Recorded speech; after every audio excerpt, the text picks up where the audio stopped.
Hello. Higher secondary +1 admission 2026 trial allotment result ഇപ്പോൾ പ്രസിദ്ധീകരിച്ചിരിക്കുന്നു. വിദ്യാർത്ഥികൾക്ക് തങ്ങളുടെ റിസൾട്ട് ഓൺലൈനായി കാൻഡിഡേറ്റ് ലോഗിൻ ഉപയോഗിച്ചുകൊണ്ട് ഇപ്പോൾ തന്നെ പരിശോധിക്കാവുന്നതാണ്. എന്താണ് ട്രയൽ അലോട്ട്മെൻറ്റ്? ജൂൺ 15 പ്രസിദ്ധീകരിക്കുന്ന ഫസ്റ്റ് അലോട്ട്മെൻറ്റിൻ്റെ ഒരു സാധ്യതാ ലിസ്റ്റ് മാത്രമാണ് ട്രയൽ അലോട്ട്മെൻറ്റ്. അതുകൊണ്ട് തന്നെ ട്രയൽ അലോട്ട്മെൻറ്റ് റിസൾട്ട് പ്രകാരം വിദ്യാർത്ഥികൾക്ക് ഒരു സ്കൂളിലും പ്രവേശനം നേടാൻ സാധിക്കുകയില്ല. പ്രവേശനത്തിന് ഫസ്റ്റ് അലോട്ട്മെൻറ്റ് വരെ കാത്തിരിക്കേണ്ടതുണ്ട്. ഏതായാലും ട്രയൽ അലോട്ട്മെൻറ്റ് സമയത്ത് ഇപ്പോൾ വിദ്യാർത്ഥികൾക്ക് തങ്ങളുടെ റിസൾട്ട് പരിശോധിച്ച് അതിലെന്തെങ്കിലും മാറ്റത്തിരുത്തലുകൾ ആവശ്യമുണ്ടെങ്കിൽ നിർബന്ധമായും വിദ്യാർത്ഥികൾക്ക് അതിൽ മാറ്റത്തിരുത്തലുകൾ വരുത്താവുന്നതാണ്. വിദ്യാർത്ഥികൾക്ക് തങ്ങളുടെ ഓപ്ഷനുകൾ അടിസ്ഥാനപരമായിട്ടുള്ള നിർദ്ദേശങ്ങൾ നൽകിയത് എന്തെങ്കിലും തെറ്റുകളുണ്ട് എങ്കിൽ ക്ലബ്ബ് സർട്ടിഫിക്കറ്റുകൾ ഉൾപ്പെടെ ഉള്ള ചില സർട്ടിഫിക്കറ്റുകളിൽ മാർക്കുകളിൽ ബോണസ് പോയിൻറ്റുകളിലൊക്കെ എന്തെങ്കിലും വ്യത്യാസങ്ങളുണ്ടെങ്കിൽ നേരത്തെ നൽകാത്തതുണ്ടെങ്കിൽ അത് നൽകാം. അതോടൊപ്പം തന്നെ ഓപ്ഷനുകൾ സ്കൂളുകൾ അതോടൊപ്പം തന്നെ കോഴ്സ് കോമ്പിനേഷനുകൾ ഓപ്ഷനുകൾ പുനഃക്രമീകരണങ്ങൾ നടത്താം.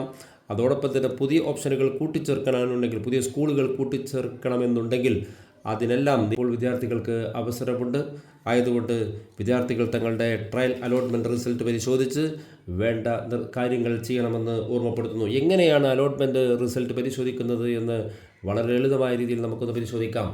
ഹയർ സെക്കൻഡറി വെബ്സൈറ്റായ www.hscap.kerala.gov.in എന്ന വെബ്സൈറ്റിൽ കയറിയാൽ വിദ്യാർത്ഥികൾക്ക് ഇങ്ങനെ ഒരു പ്രധാനപ്പെട്ട വിൻഡോ കാണാം. ഇതാണ് ഹയർ സെക്കൻഡറി +1 അഡ്മിഷനുമായി ബന്ധപ്പെട്ട ഹയർ സെക്കൻഡറി വെബ്സൈറ്റ് എന്ന് പറയുന്നത്. HSCAP വെബ്സൈറ്റ് അഥവാ single window system for higher secondary admission എന്ന് പറയുന്ന പ്രധാനപ്പെട്ട വെബ്സൈറ്റ് ഇതാണ്.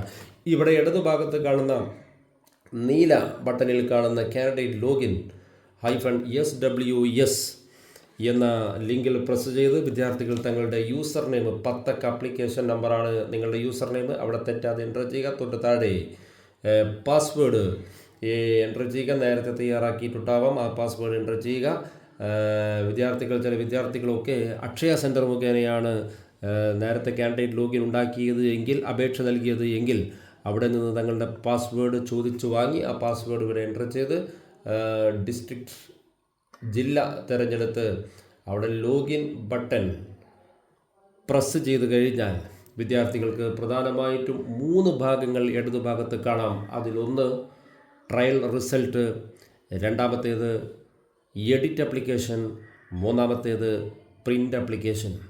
ഇതിലാദ്യം നമ്മൾ നോക്കേണ്ടത് ട്രയൽ റിസൾട്ടാണ്. ട്രയൽ റിസൾട്ട് നോക്കുമ്പോൾ വിദ്യാർത്ഥികൾക്ക് ഇങ്ങനെ ഒരു വിൻഡോ കാണാം. അലോട്ട്മെൻറ്റ് ലഭിച്ചിട്ടുണ്ടെങ്കിൽ യു ഹാവ് ഗോട്ട് അലോട്ട്മെൻറ്റ് എന്ന് കാണും. ഏത് സ്കൂളാണെന്നുള്ളതൊക്കെ താഴെ കാണും. ഏത് കോഴ്സിനാണ് അലോട്ട്മെൻറ്റ് ലഭിച്ചത് എന്നും കാണാൻ സാധിക്കും. ഇവിടെ മുകളിൽ വ്യൂ അലോട്ട്മെൻറ്റ് ലെറ്റർ, നിങ്ങൾക്ക് അലോട്ട്മെൻറ്റ് ലെറ്റർ ഇവിടെ കാണാൻ സാധിക്കും. വ്യൂ യുവർ റാങ്ക് ഡീറ്റെയിൽസ്, നിങ്ങൾക്ക് നിങ്ങളുടെ നിലവിലുള്ള റാങ്ക് എത്രയാണെന്ന് അതുമായി ബന്ധപ്പെട്ട എല്ലാ കാര്യങ്ങളും വിദ്യാർത്ഥികൾക്ക് സ്വയം തന്നെ കാണാവുന്നതാണ്. ഏതായാലും ട്രയൽ അലോട്ട്മെൻറ്റ് റിസൾട്ട് പരിശോധിച്ച് അതിലെന്തെങ്കിലും മാറ്റത്തിരുത്തലുകൾ വേണമെന്നുണ്ടെങ്കിൽ രണ്ടാമത്തെ ഓപ്ഷനായിട്ടുള്ള എഡിറ്റ് ആപ്ലിക്കേഷൻ എന്ന ഭാഗം പ്രസ് ചെയ്യുക. എന്തെങ്കിലും മാറ്റത്തിരുത്തലുകൾ വേണമെന്നുണ്ടെങ്കിൽ എഡിറ്റ് ആപ്ലിക്കേഷനിലൂടെ കയറി അവിടെ പ്രസ് ചെയ്ത് വേണ്ട മാറ്റത്തിരുത്തലുകൾ എല്ലാം വിദ്യാർത്ഥികൾക്ക് നടത്താവുന്നതാണ്.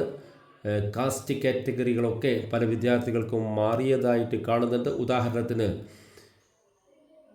ഈഴവ വിഭാഗത്തിൽപ്പെട്ട ഒരു കുട്ടി കാറ്റഗറി എന്നുള്ളത് ഹിന്ദു OBC എന്നാണ് സെലക്ട് ചെയ്തതെങ്കിൽ അത് തെറ്റാണ്. അവിടെ കാറ്റഗറി സെലക്ട് ചെയ്യേണ്ടത് ETB എന്നാണ്, അഥവാ ഈഴവ തീയ ബില്ലവ എന്നാണ് അവർ സെലക്ട് ചെയ്യേണ്ടത്. ഒരു ഉദാഹരണം പറഞ്ഞു എന്ന് മാത്രം. ചുരുക്കത്തിൽ എല്ലാ ഭാഗവും നേരത്തെ നൽകിയിട്ടുള്ള അപേക്ഷ അടിമുടി കൃത്യമായി പരിശോധിച്ച് അതിലെന്തെങ്കിലും മാറ്റത്തിരുത്തലുകൾ ചെയ്യണമെന്നുണ്ടെങ്കിൽ മാറ്റത്തിരുത്തലുകൾക്ക് വേണ്ടിയുള്ള അവസാന അവസരമാണ് വിദ്യാർത്ഥികൾക്ക് ഇപ്പോൾ കൈവന്നിരിക്കുന്നത്. മാറ്റത്തിരുത്തലുകളുള്ള അവസരം ജൂൺ 10 വൈകിട്ട് 5 മണി വരെ കാൻഡിഡേറ്റ് ലോഗിനിലൂടെ വിദ്യാർത്ഥികൾക്ക് നടത്താവുന്നതാണ്. ഒരു പ്രത്യേക കാര്യം ഓർക്കുക, എഡിറ്റ് ആപ്ലിക്കേഷൻ എന്തെങ്കിലും മാറ്റത്തിരുത്തലുകൾ ഉണ്ട് എങ്കിൽ മാത്രമാണ് എഡിറ്റ് ആപ്ലിക്കേഷനിലേക്ക് പോവേണ്ടത്. അതല്ലെങ്കിൽ എഡിറ്റ് ആപ്ലിക്കേഷനിലേക്ക് പോവേണ്ടതില്ല. നിലവിൽ കൊടുത്ത കാര്യങ്ങളെല്ലാം ശരിയാണ്, നിലവിൽ കൊടുത്ത സ്കൂളുകളെല്ലാം ക്ലിയറാണ് എന്നുറപ്പുള്ള ആളുകൾ എഡിറ്റ് ആപ്ലിക്കേഷൻ വഴി പോവേണ്ടതില്ല. എഡിറ്റ് ആപ്ലിക്കേഷൻ പ്രസ് ചെയ്താൽ തന്നെ നിർബന്ധമായിട്ടും എല്ലാ കാര്യങ്ങളും പരിശോധിച്ച് മാറ്റത്തിരുത്തലുകൾ ഉണ്ടെങ്കിൽ മാറ്റത്തിരുത്തലുകൾ വരുത്തി അതിനുശേഷം ഫൈനൽ കൺഫർമേഷൻ നിർബന്ധമായിട്ട് നൽകിയിരിക്കണം. ശ്രദ്ധിക്കുക, ഒരു കാര്യം പ്രത്യേകം ശ്രദ്ധിക്കുക, ഫൈനൽ എഡിറ്റ് ആപ്ലിക്കേഷൻ തുറന്നതിൻ്റെ ശേഷം ഫൈനൽ കൺഫർമേഷൻ നൽകാത്ത വിദ്യാർത്ഥികൾക്ക് അലോട്ട്മെൻറ്റ് ലഭിക്കുകയില്ല. അതോടൊപ്പം തന്നെ തെറ്റായ വിവരങ്ങൾ നൽകുന്ന വിദ്യാർത്ഥികൾക്ക് തങ്ങളുടെ അഡ്മിഷൻ നിരസിക്കുന്നതാണ്. ഏതായാലും മാറ്റത്തിരുത്തലുകൾക്കുള്ള അവസാന അവസരം ജൂൺ 10 വൈകിട്ട് 5 മണി വരെയാണ്. വളരെ സിമ്പിളായി എല്ലാ വിദ്യാർത്ഥികൾക്കും ഇൻ്റർനെറ്റ് സൗകര്യമുള്ള വീടുകളിൽ തന്നെ വെച്ചുകൊണ്ട് തന്നെ ലാപ്ടോപ്പ് ഉണ്ടെങ്കിൽ അത് ഉപയോഗിച്ചുകൊണ്ട് തങ്ങളുടെ റിസൾട്ട് കാനഡയിൽ ലോഗിൻ ഉപയോഗിച്ചുകൊണ്ട് പരിശോധിക്കാവുന്നതാണ്. Okay, thank you.